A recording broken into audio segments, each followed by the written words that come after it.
Want to bet? Yep. Then get into the action at Sports Interaction. Whatever your sport, Sports Interaction has you covered. Bet pregame, in-game, or on one of the many unique prop bets. Head to sportsinteraction.com/SDPN. Thank you. Or in Ontario, download the app now using our QR code at the bottom of the screen. 19 plus, please play responsibly.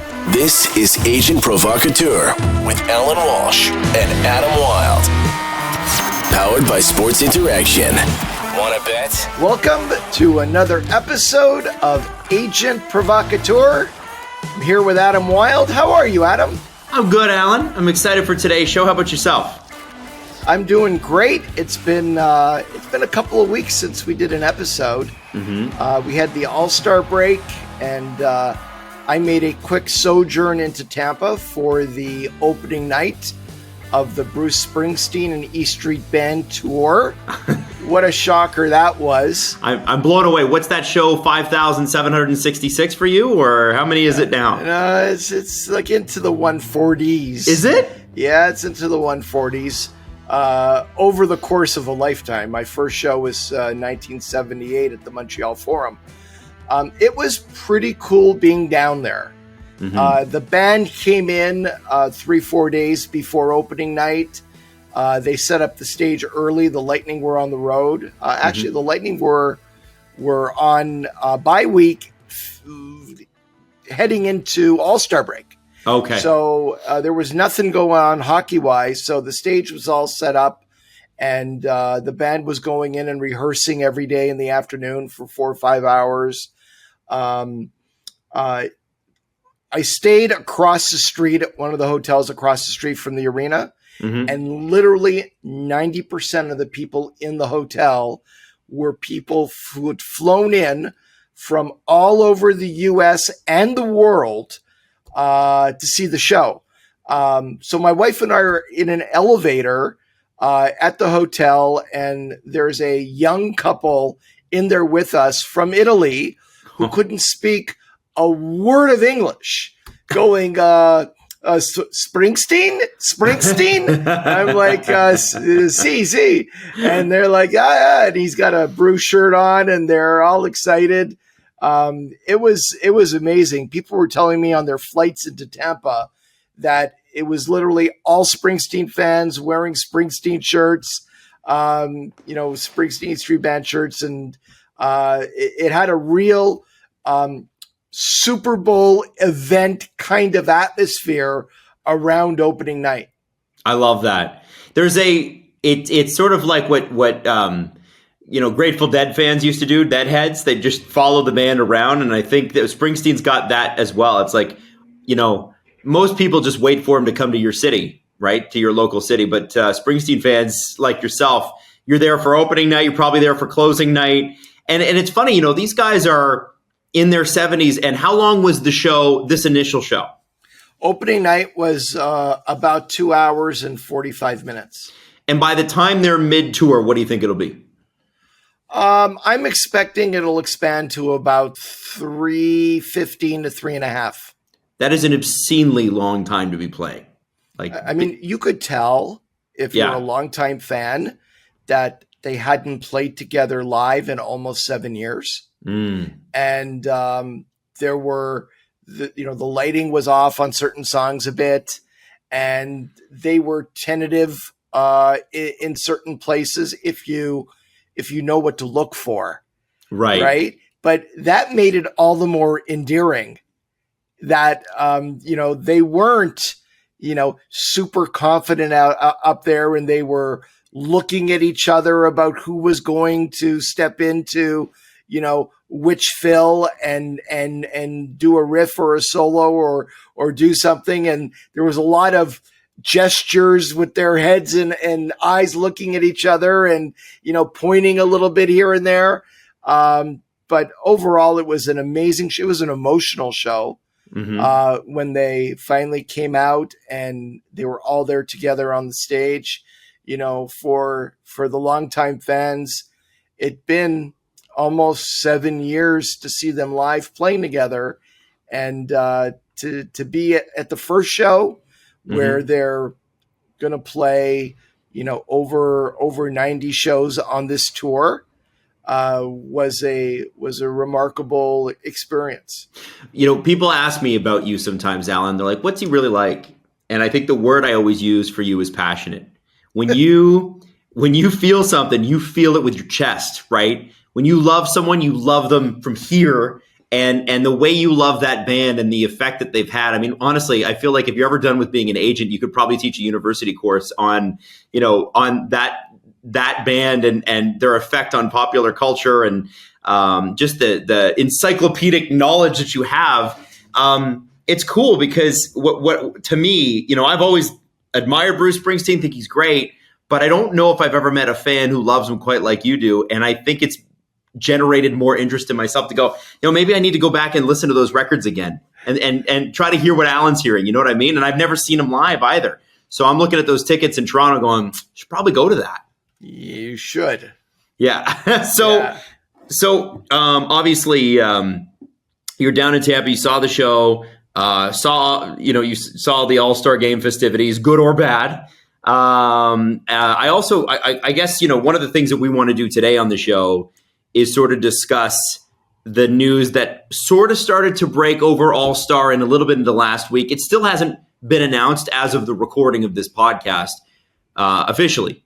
But this is a major event in the business of the NHL. This is going to affect every player, and it's going to affect league head office. And it's the appointment of, finally, a new head of the NHLPA, and that is Marty Walsh, currently U.S. Labor Secretary. Yes. Now, that is first off, that's quite the title to hold. Secondly, there's a lot of things around this that haven't come out yet.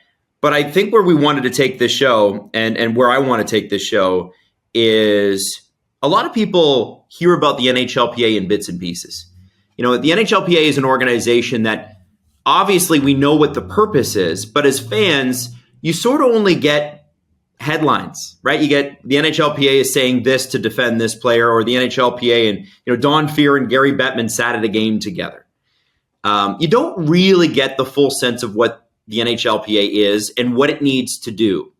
And I think where I want to take this is I want to put together a list of here are the things the NHLPA needs to do with Marty Walsh at the head, or at least in the words of Allan Walsh. No relation, by the way, right?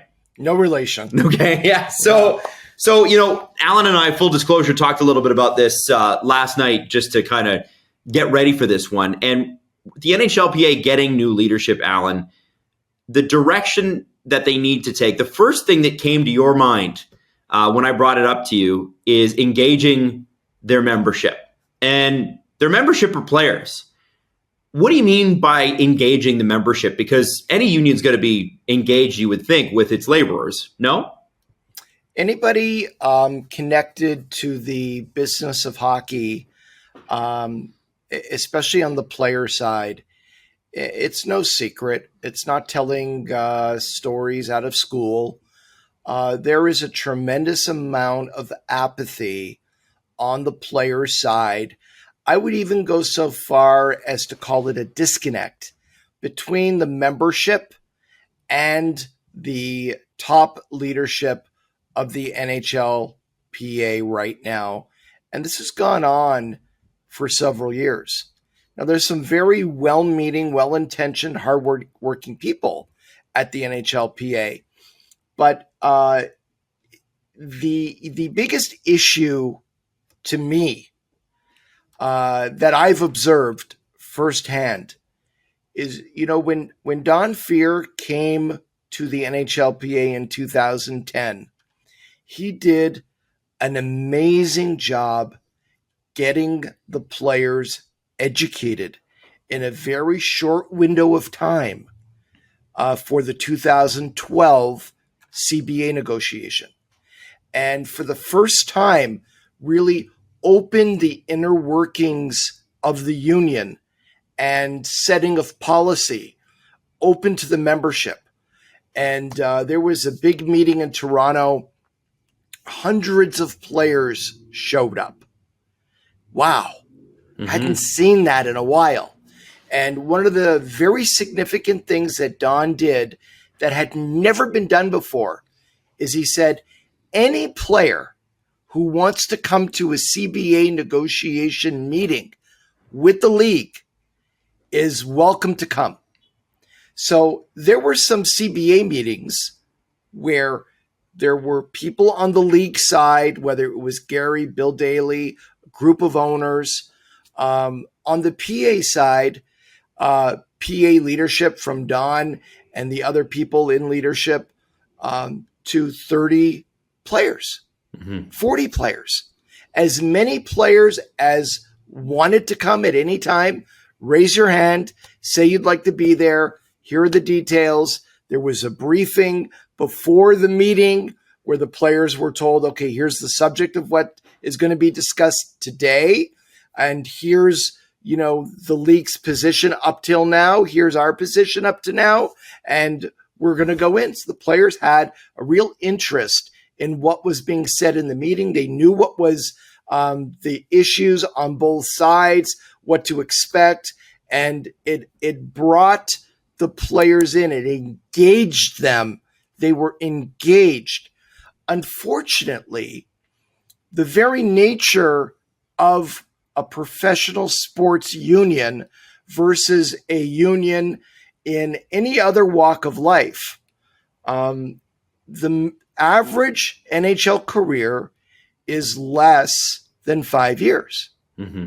And so many of the membership who went through the 12-13 lockout were no longer in the NHL by 2014-15.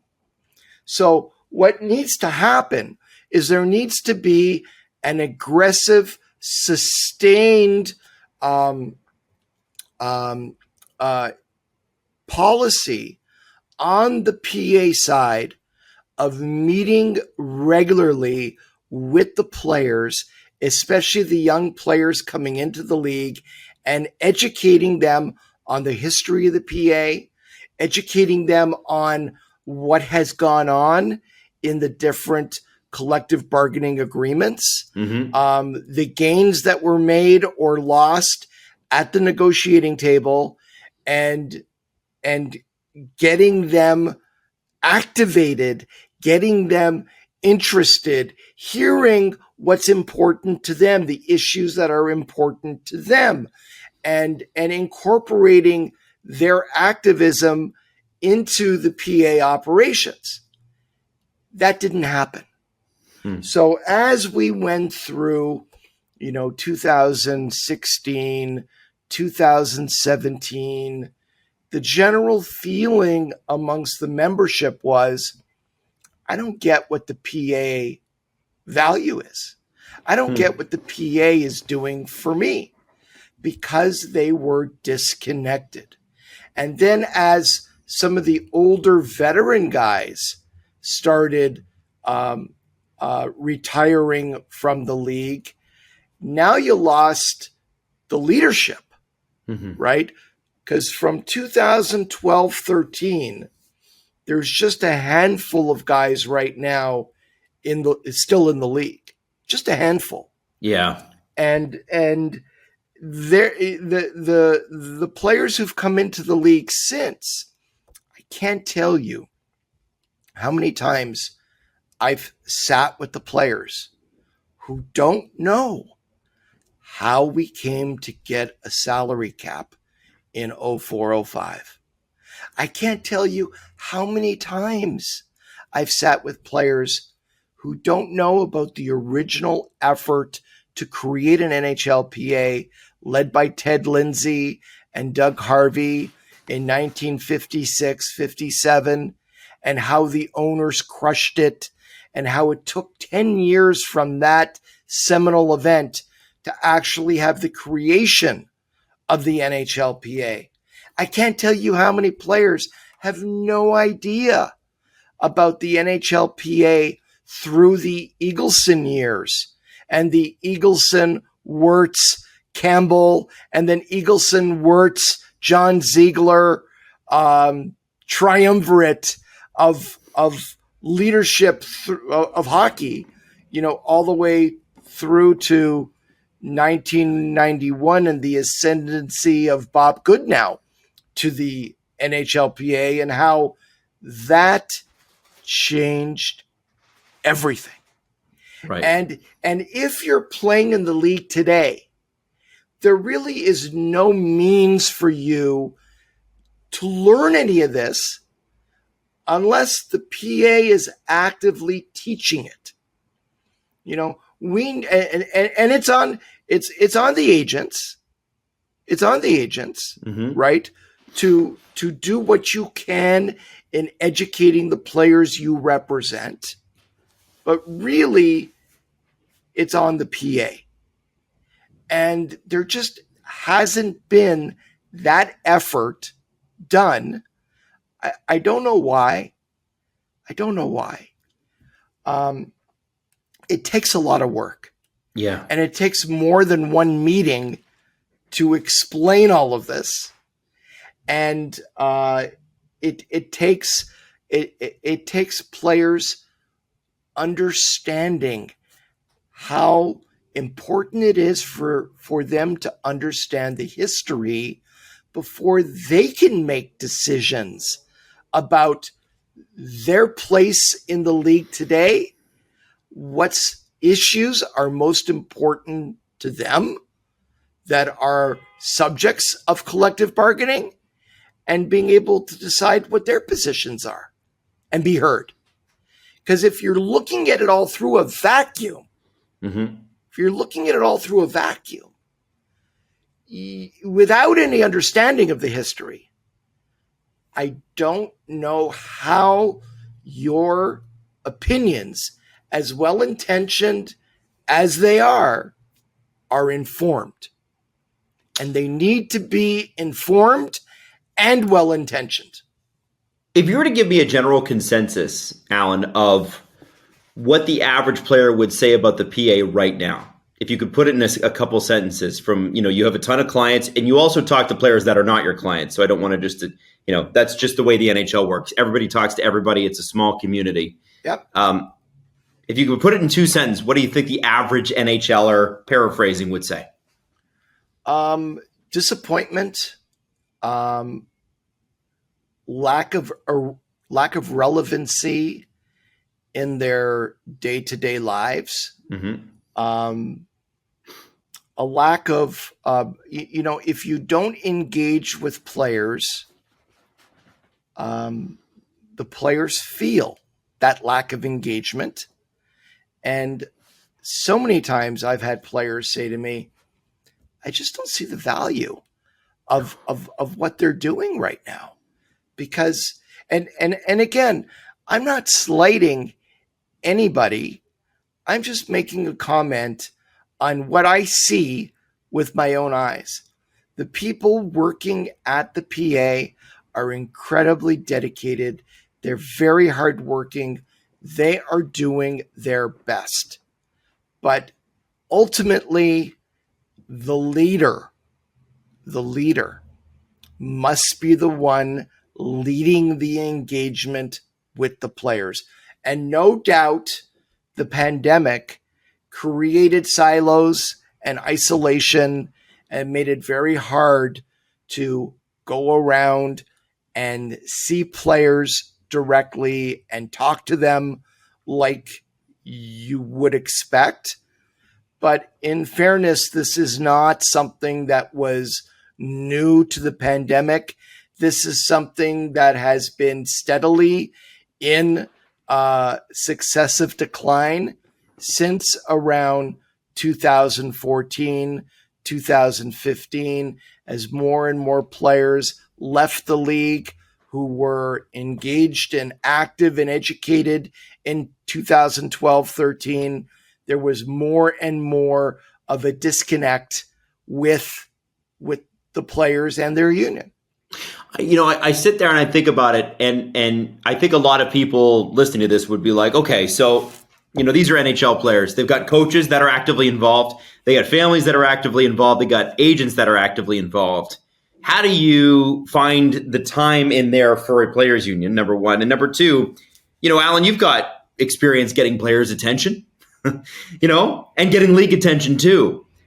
what would be the, like, what's the boots on the ground approach here? Like, what is the, is it going around and meeting with each team? Is it creating a 20-minute history documentary, like a quick history of the NHLPA to hand out to people? How do you, what would you start with?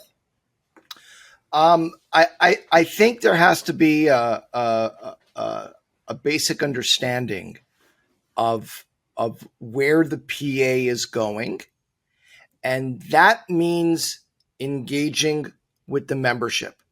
So, talking now in specifics, I believe any leader of the PA needs to go into a city and pick any city. Chicago. You've got to go in there and you've got to meet with 4 or 5 players over dinner as the new leader or a leadership group. And you have to engage with them. Let's talk about history. Let's talk about you. Let's talk about you and your families. Let's talk about where you're at in your career. What do you think are the key issues of the day? Let's talk about the cap and how it works and how it could be tweaked or changed. Let's talk about player safety. Let's talk about, your concerns about life after hockey and what the PA can be doing to help you more. Let's talk about group licensing and how the PA can leverage and monetize the group licensing rights to generate more revenue on the player side. Let's do all of that. Right? And that's only with 4 guys. So it's not somebody coming in and addressing 23 guys, right? Like a university class with a professor. We're talking about a tight, small group with 3 or 4 guys. And then you're not going anywhere because the next day you're going to meet 3 or 4 guys for breakfast.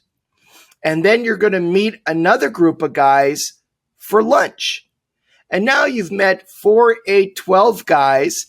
And then you're going to go out for dinner the next night. And you're going to take 4 guys. And now you're up to 16 guys. Right? So now you've gotten to meet everybody. And hey, anybody want to meet one-on-one? Happy to meet you guys while I'm in town. So it's not a one-day trip in and turning around and leaving. It's a 3-day trip, right? Where you're spending 3 days in a city and you're going to meet with the vast majority of the entire, if not everybody, right? And now players are going to say, hey, I broke bread with this guy, for 2.5 hours over dinner, over breakfast, over lunch. I met him for beers and we sat and we talked, a group of 4 or 5 guys. And it's like, I got to know him. I like him. Right? He's talking my language. He listened to me. And in every meeting in this small group, you need to challenge players. Players are okay being challenged. Hey, you guys are complaining about apathy. You guys are complaining about the PA not being relevant to you. We're going to come up with ways for you to get involved. And that's going to start with you getting on calls when we have calls. It's going to start with you serving on a committee. It's going to start with you coming to the summer meetings, right? So there's going to be a big showing in the summer when the PA has their big summer general annual meeting, and it's not going to be 30 guys or 25 guys. It's going to be 150 guys, 200 guys who are going to show up and be part of all of the activities and learning and discussing. And so you leave Chicago and you go to Detroit and you do it all over again, right? Because we've got the players have 4 years before the collective bargaining expires. Really more like 3.5 now. Okay. That's valuable time where, maybe the first 12 months is going to be creating a new engagement between a new invigorated PA leadership led by Marty Walsh and his group and the players. And until you do that, you do nothing. You have nothing. And I'll tell you why. Michael Weiner, and I don't know if anybody out there knows who Michael Weiner is. He was one of the most brilliant sports labor leaders in the history of professional sports. He was a Harvard-educated lawyer who spent literally his entire professional career at the MLBPA. And when Don Fehr retired from the MLBPA, Michael Weiner took over. And in fact, the last CBA negotiated by the MLBPA, while Don was still the leader of the MLBPA, Michael was the primary negotiator. Michael was loved by the people inside the union, and he was beloved by the players. He was respected. He was super intelligent, and he probably would have gone down in history as one of the iconic leaders of the sports labor movement in North America. And unfortunately, at a very young age, in his early 40s, while leading the baseball union, Michael had terminal brain cancer and passed away. And it created a huge void in baseball. Ultimately, Tony Clark, who was working with Michael at the time, came in and took over. But Michael, sometimes I've sat back and reread some of the presentations he's made and some of the interviews that he gave while he was leading the union. And there was something he said that I wrote down at the time that always resonated with me. And that is collective bargaining in the end is only about one thing, and that's power. Okay? And he went on to say, if you think collective bargaining is about persuasion, logic, or reason, you're wrong. It's about leverage. Okay? And there's a lot of truth. There's a whole story in those simple sentences, right? It doesn't matter if Marty Walsh comes in and makes the most brilliant arguments to Gary and Bill Daly and the owners about all the subjects of collective bargaining. It doesn't matter how brilliant the presentation is. It doesn't matter how persuasive it is. It doesn't matter if everyone in the room starts crying from how brilliant and wonderful it was. Because at the end of the day, the leader of the NHLPA, his words only have meaning if backed up by power and leverage. And what is that? What does that mean?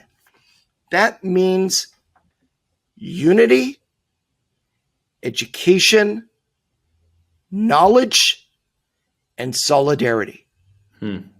Sticking with it.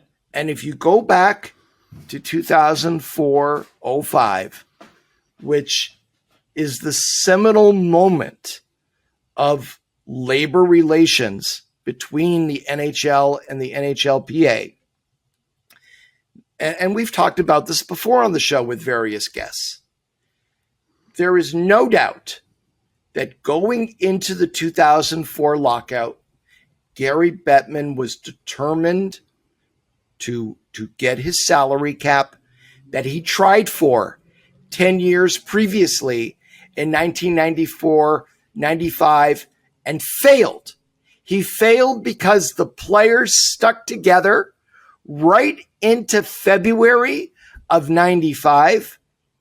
And when confronted with no salary cap or cancel the season, the owners blinked and told Gary, "You're not canceling the season. Go make a deal." And Gary went and made a deal in 95 without a salary cap. And that was the primary issue. That was the primary issue of the lockout. You know, but what is a lockout? A lockout is a war of attrition of who can endure the pain the longest. Who can endure the pain the longest? Is it the owners or is it the players? And Gary knows this. So going into 2004, 2005, Gary had the owners all on board, and he said, "We are going to get a salary cap if we burn a year of NHL hockey."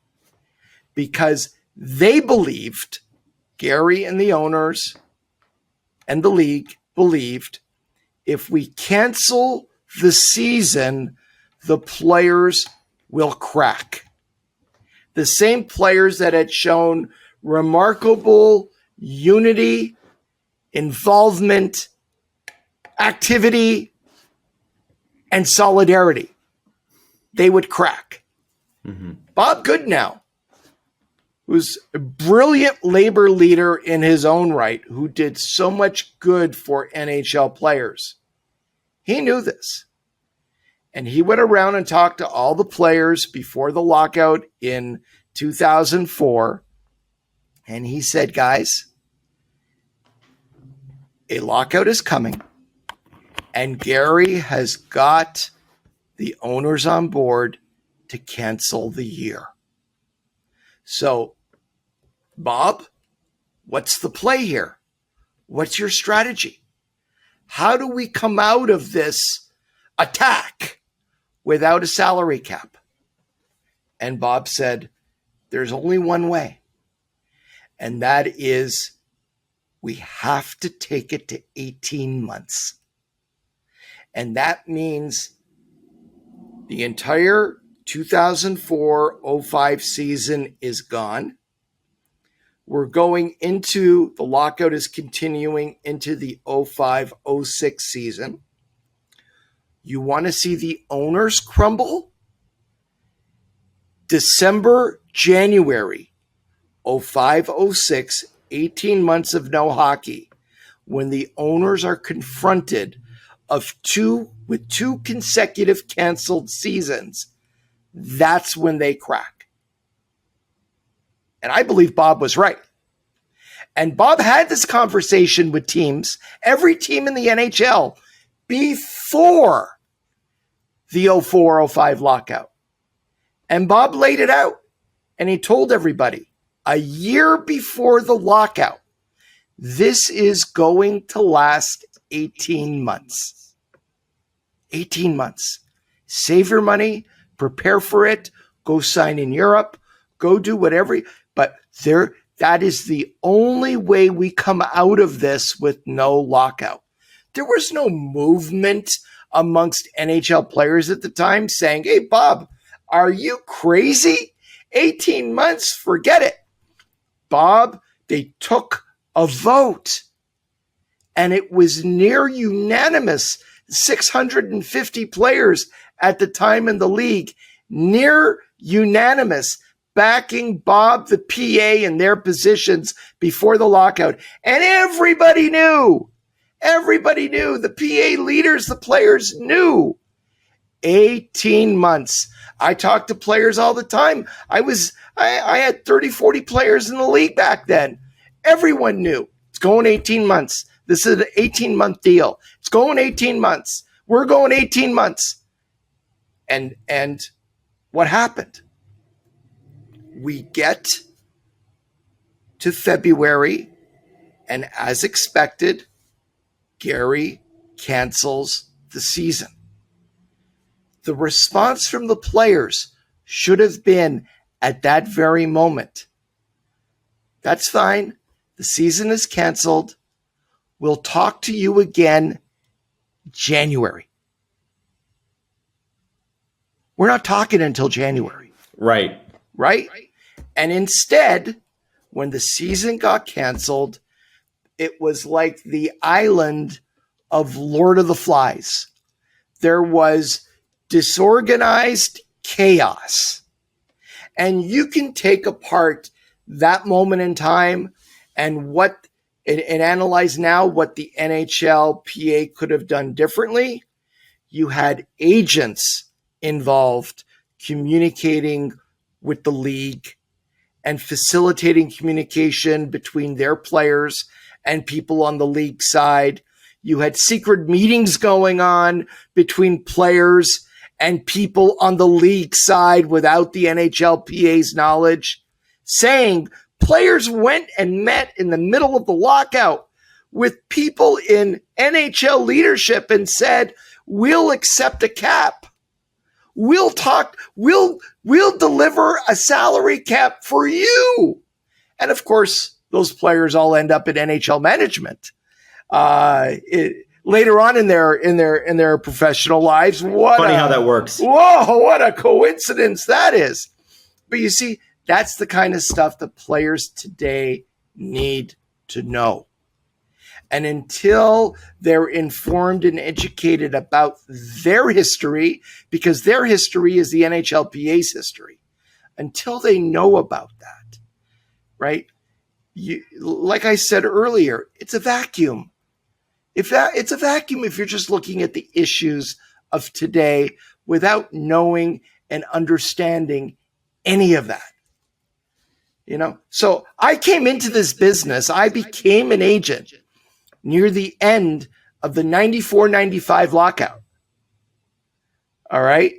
And I always had an interest in the sports labor side of the business and was talking to players who they were euphoric.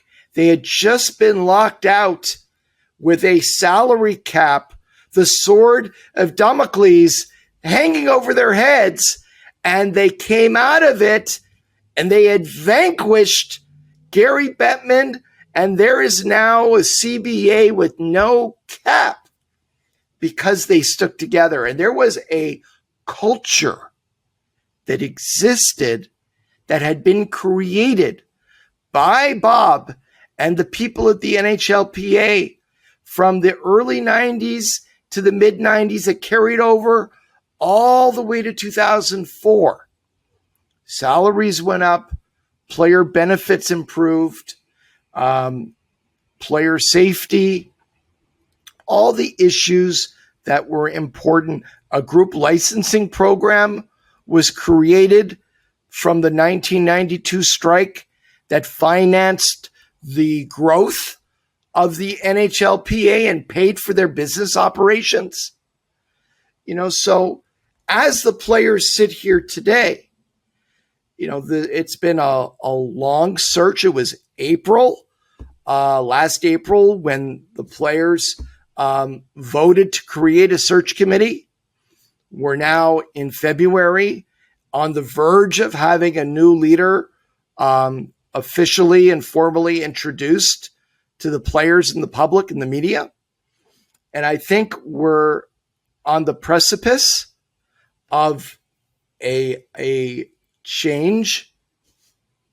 We're on the precipice of a reinvigoration of energy and excitement and enthusiasm and activity around the PA with the players. But it's going to take a lot of work, and it's going to start at the top where Marty Walsh and the people in his senior leadership must go around and engage with the players directly in small groups. And you talk about resetting the culture, Allan. This is the second point on our list, resetting the culture. You talked a little bit of it there, but I think an important part of resetting the culture goes beyond what you just mentioned. And I think in this particular case, it has to do with getting the star players involved. So when we talk about point 2 on what the NHLPA needs to do, resetting the culture, star players, and this would surprise a lot of people, are not necessarily very involved in the PA these days. Yep. So how do you get them in? And I think it's important too. Why does that matter? Why does it matter to get, I'm throwing in a name, a Connor McDavid, a Sidney Crosby, an Ovi, the big names of the sport? When you look at the NBPA, you have LeBron James on the executive, going into every CBA meeting, sitting across from the owners. You have Kevin Durant. You have Chris Paul.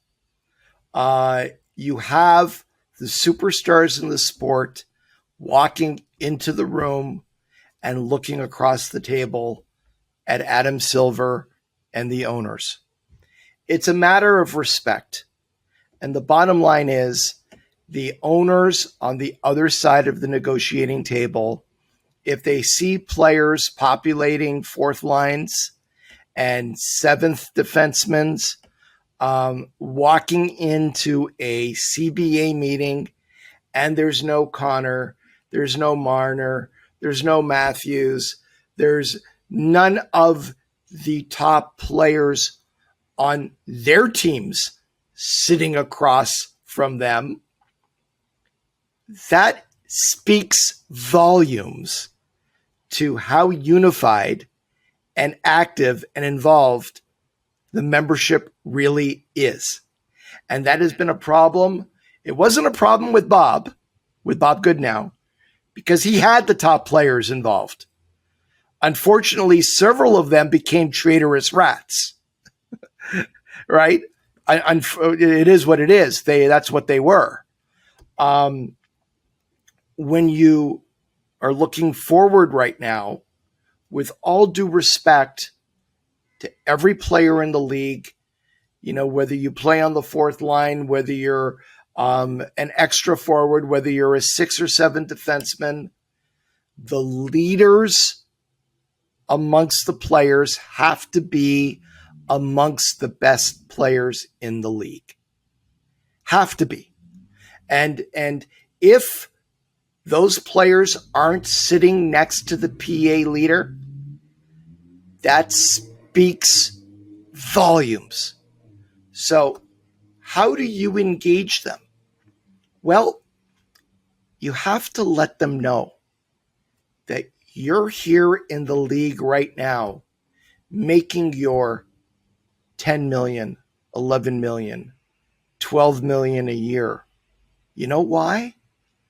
Because of the heroes who came before you, who fought and had the balls to go on strike in 1992, 10 days before the start of the playoffs, when they were making peanuts and the league was threatening to destroy them in their careers. You have to go even beyond that and look to the players from 1956 and Ted Lindsay and Doug Harvey and Fernie Flaman and those guys who tried to start a union in 1956 and say, you're standing on their shoulders. You are standing on their shoulders. And your 12 million a year is because of them. And they were not doing it for themselves. If you look at the MLBPA strike that went on this past off season, and look at the comments from the top players in baseball, what were they saying? I'm making 30 million a year. I'm making 35 million a year. We're not doing this. We're not doing this because of us. We're doing it for the other guys. We're doing it for the guys that aren't even in the league right now that are coming in the future.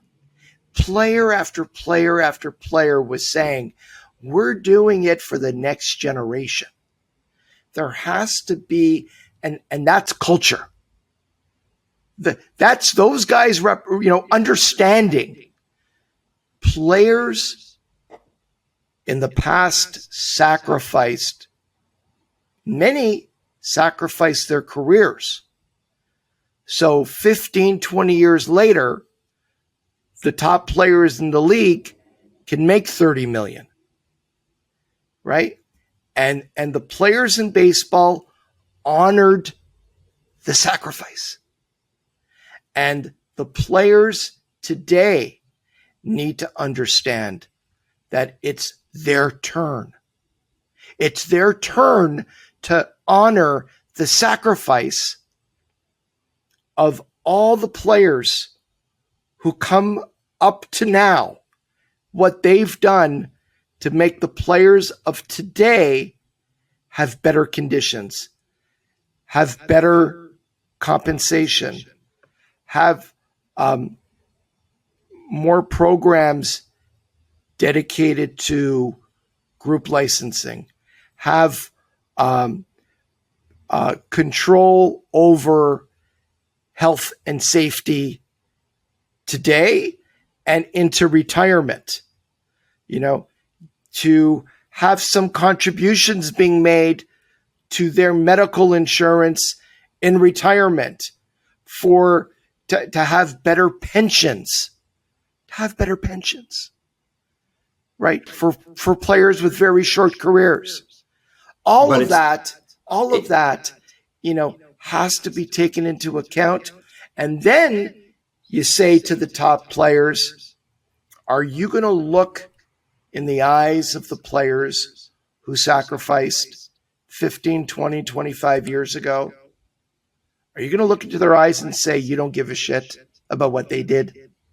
Or are you going to honor their sacrifice by just hopping on a call, doing something proactively in support of the union? That's what it's about. So I want to ask you about that specifically because there's going to be people commenting on this video, and I bet some players would feel the same way too. And they'd say, okay, so the star players, let's say Matthews, Marner, Connor McDavid, Sidney Crosby, Alexander Ovechkin, Victor Hedman, Steven Stamkos, I'm just naming good players. They're going to say, are you really going to tell me that those guys stepping into a room with a bunch of billionaires is going to make any sort of difference? Is there any sort of, because I think for a lot of people, billionaires have this ability to be able to do whatever they want because they've got so much money. How is it that their star players getting into the same room with the owners, how will that change things? Other than, obviously, you mentioned it earlier, obviously, Allan, the unity thing. But beyond that, is there, I hate to say it, an intimidation factor, but is there a power to that? In what I would do is I'd say this: let's get away from it makes me cringe every time I hear the billionaires versus millionaires comparison. Let's get away from that and look at it in a different way. The players are not just the employees. They're not just the labor. They're also the product. Okay? There is no game without the players.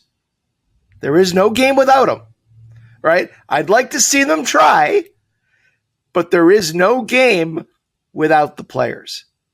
And that's unique to collective bargaining in any other realm. And it's unique to sports. And it makes the difference. The fact that the players are also the product. And that means they are stakeholders in the game. Gary has used the euphemism, and he started it in 2004, 2005. I want this grand partnership with the players. Of course, the players have no say in how the business is being run. They have no real. Are they really partners, or is Gary Bettman merely a prison warden? Which, I think for most of his 30 years, he's been nothing more than a prison warden. And I think that if you get past all of it, the players, and trust me, there's lots of people responsible for the fact that the top players in the game today, and I've said it often and I've tweeted it often, the top players in the game today are making the top salaries. Their top salaries are almost identical to what players in the league were making in 2000. In 23 years, top salaries have not, actually, they went down dramatically and have only come back to where they were in 2000 recently,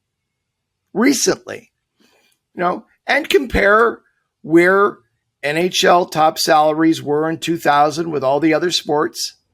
And all those sports, the top salaries have quadrupled, tripled, quadrupled, and NHL top salaries went down dramatically and have only now recovered to where they were 23 years ago.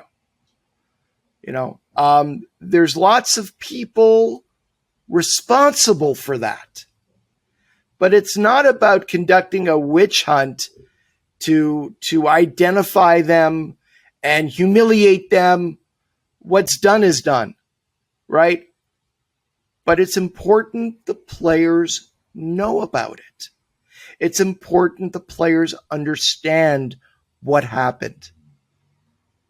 And there needs to be a re-engagement.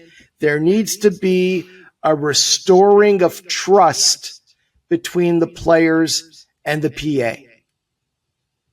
And now, that's what I want to see. Item number 3 on this agenda that we have for what the NHLPA needs to do under new leadership. Growing the group licensing program. A lot of people don't know what this is, but the NHLPA generates $300 million from this each year, and it helps fund the NHLPA, which makes it a more robust organization. Now, the NHLPA is not a perfect organization, but they are making a lot of money, which can help. What is this? What's group licensing? For people like me on the outside, I don't know what group licensing is. What are we talking about? So basically, all the players in the league sign over their group marketing rights, group licensing rights to their union, to the NHLPA, who can then go out there and make deals involving every player, and the union keeps the revenue from those deals. So the first group licensing deal, once the NHLPA acquired the rights to players' name, images, and likeness, was a trading card deal. So everybody collected hockey cards. Everybody knows about hockey cards, O-Pee-Chee, Topps. I collected them. I have them still in the shoebox. We all did, right? Up until 1994, the players got, I think it was actually $100 for allowing them to take their picture and use it in the hockey card. The NHL collected all of the rights fee from both Topps and O-Pee-Chee for that. And it was in 1992, 10 days before the end of the regular season and start of the playoffs, where Bob Goodenow said to the league, the NHLPA and the players want control of their group licensing rights. So the NHL owns the logos. The NHL owns the CH in the front of the jersey. But the players own their names, their likenesses, their photographs, their images, and the players wanted to take those rights collectively and sell them, and sell them into different deals. So the two main streams of revenue, even today, on the group licensing rights are trading cards and video games. Now, the NFLPA and the other unions like NBPA and MLBPA have grouped rights together with the different unions, and they've also gone and aggressively sold them into different deals, generating revenue for the union. And what do? They cut checks every year. They're equal distributions to every player in the league. And it started off at $25,000, $30,000 a year, and has escalated to several $100,000 a year, where every player in the league once a year gets a check from their union, all right, for several $100,000 a year, which are the proceeds of the group licensing rights. It goes a long way. So their union pays them. That's amazing. Basically, absolutely. There's a separate entity. NFLPA has one player, and that generates, as you said, hundreds of millions of dollars a year in money that is then equally distributed to the players on an annual basis.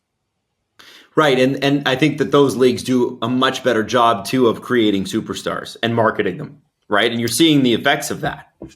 True. So, yeah. And that's a good reason why the league, the NHL, has been always trying to sell and promote the logos versus the creation of superstars. Right. It has held the NHL back dramatically over the years.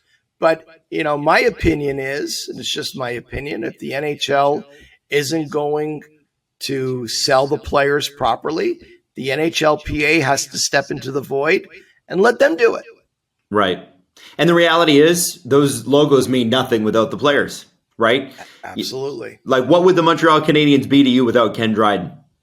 Right? A team without a goalie. Still important, but Ken was your guy, right? It's like Doug Gilmour for me. Doug Gilmour was my, excuse the term, gateway drug into hockey. I loved him. Him. And, being a Toronto kid at that age, who didn't?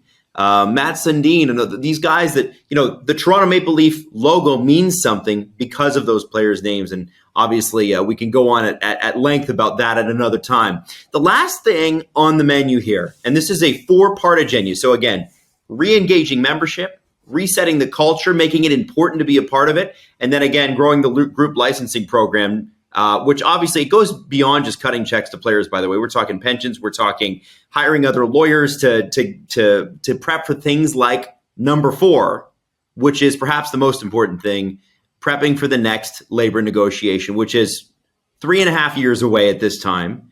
And it's time to get players prepared now. Right, Allan? Absolutely. Why? Because it probably takes 3 to 4 years to sufficiently prepare the membership in any union to be ready for the next collective bargaining negotiation. And it's not the PA leadership setting the agenda for the players. Really, there needs to be a dialogue going back and forth and a hearing out of the membership of what they want. If the players are sufficiently educated and knowledgeable and understand all of the history, and the general feeling from the membership is we're okay with the cap and we don't want any changes to it. Well, the PA leadership has to listen to that, right? And if the general feeling is after that re-engagement the restoration of trust and building of a culture, and now the rolling up of your sleeves and preparing for collective bargaining. What's going to be our position on escrow? What's going to be our position on a luxury tax and revenue sharing? What's going to be our position on pensions? What's going to be our position on workers' comp? What's going to be our position on all of these things? And, there has to be a putting together of a prioritized platform of what the players want. And that is not going to happen overnight. And that literally needs to start now. It needs to start now. And it's my hope, prayer, belief that when Marty Walsh formally takes the reins, that's what he's going to be moving towards very quickly. I had somebody tell me once, Allan, that once they figured out that the HRR, the hockey-related revenues, were going to be 50-50. Remember, 50% to the players, 50% to the owners. And if your base understanding of the cap of how that works is basically, there's the players put money into escrow, and if they have to pay the owners back, they do. And right now they're working on a payment plan because they owed the owners something like $1 billion after what happened over the course of the pandemic. This person said to me, and this is years ago, they said, well, now that it's 50-50, there's not much more to fight about. There's not much more that, like, the players get 50, the owners get 50. It's fair. The league's not going to ask for more. The players aren't going to ask for more. So there's probably not a reason to have a lockout. There are those people who believe that out there. What do you say to that?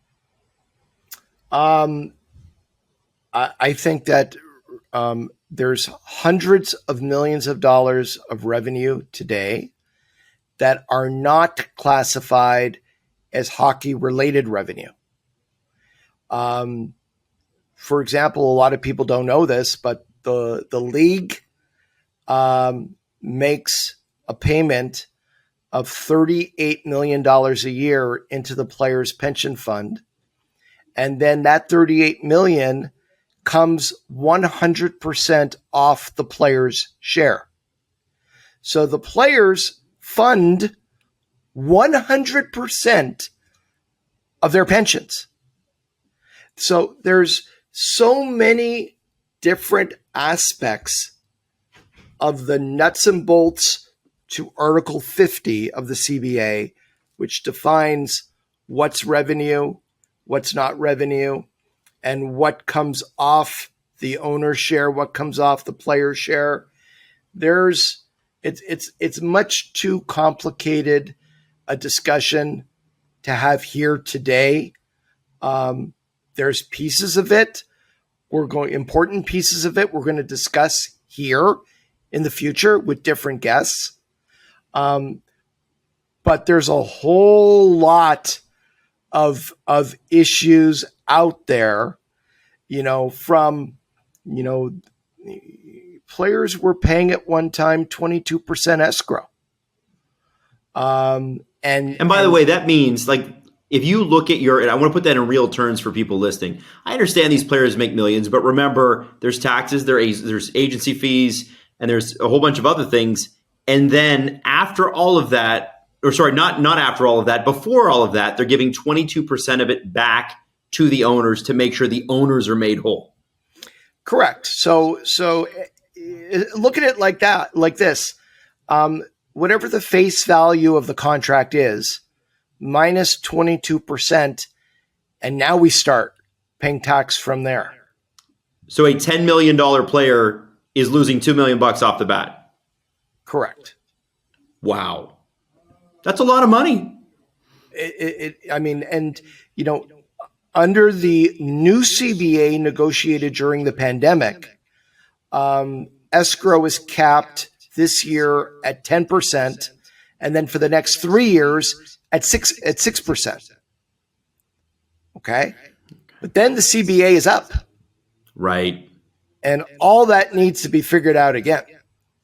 Yeah. Because remember, escrow is brought down and is flat over 4 years, 10, 6, 6, and 6. But the cap has been flat for a number of years, and the flat cap has pushed lots of players out of the league. Now, I want to finalize this, going through all this again. You know, the line items that we have here, Allan, to use a contract term: engaging membership, resetting the culture, growing the group licensing program, prepping for the next label or negotiation. Those are the four main things that, in your opinion, the NHLPA needs to do with this leadership change over the next, especially 3.5 years, as we get to what is probably Gary Bettman's last labor negotiation. My question to you is, can it be done? And part two is it likely to be done? I can't predict the future. I'm somebody who has always had one thing: hope. So I bring a lot of hopefulness to the future, and a belief in the people. Like the players have driven this process in finding a new executive director. It's been a player-driven process, right? And now that they've set their sights on who the next leader is, you know, it's going to be incumbent on him to come in and to get to know everybody involved in the sport. He's going to have to engage with the players. He's going to have to engage with the agent community. He's going to have to engage with the league. He's going to have to engage with his own staff. And there's going to be a learning curve in getting comfortable and getting to know everybody. But I believe they'll hit the ground running, and I'm very hopeful that he's the right guy for the right time, and off we go. Lastly, I want to ask, because I am a fan, is there any benefit to getting the fans involved in terms of getting them on side with what the PA is doing? The PA very rarely has any interaction with the fans themselves. Is there any point to that? Because it feels like sometimes the PA is an organization that exists, but they don't really have any, you know, we love the players, but the NHLPA, I don't know, it has no connection to the fans. Would that help a labor negotiation? That's a great question. I think if you ask different people, you're going to get different answers. There's always a general feeling out there, you know, players are making $7 million a year and they're whining and complaining about their salary. And, you know, what about the average Joe? There's lots of people out there who mistakenly believe that players getting more compensation is connected in any way to ticket prices. So I hear all the time from fans I see on Twitter all the time, you know, it's so expensive already to go to a game, and it is. And I completely respect, you know, how expensive ticket prices are. And it's the players' fault because they want so much money. Well, the truth is, whether you want to accept it or not, here's the truth.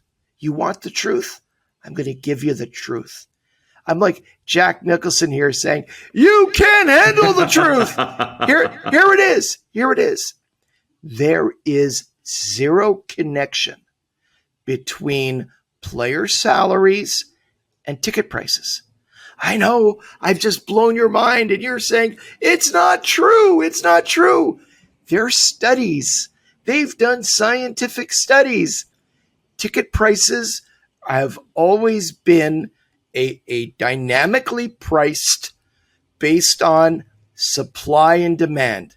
In 2004-05, Gary Bettman famously grabbed this false narrative and said, what we're trying to do by bringing in a salary cap is we're doing this for the fans. We're going to, when we get our cap, we're going to lower ticket prices. Okay. And what happened? The NHL and the fans are, we're going to get lower ticket prices. Gary's fighting for us. And the CBA got done with a salary cap for the first time. And what happened? Very quietly, ticket prices exploded. Okay? Wow. In an unprecedented way. There is zero connection. It is strictly supply and demand. Wow. Allan Walsh, always learn something. This is going to be a big week, and this is going to be a big first 12 months. It'll be very interesting to see how the PA handles this. And of course, we'll come back to it. We talk about this stuff from time to time on AP. We do. But Allan, thank you so much for your insights on this one. It will be curious to see how much, if any of these things, the new PA follows. So thanks so much, man. You got it. It's been a pleasure. This has been Agent Provocateur with Allan Walsh and Adam Wylde. Powered by Sports Interaction. Want to bet? Follow Allan Walsh on Twitter @WalshA. Subscribe wherever you get your podcasts by searching Agent Provocateur and hitting the subscribe button. YouTube.com/SDPN.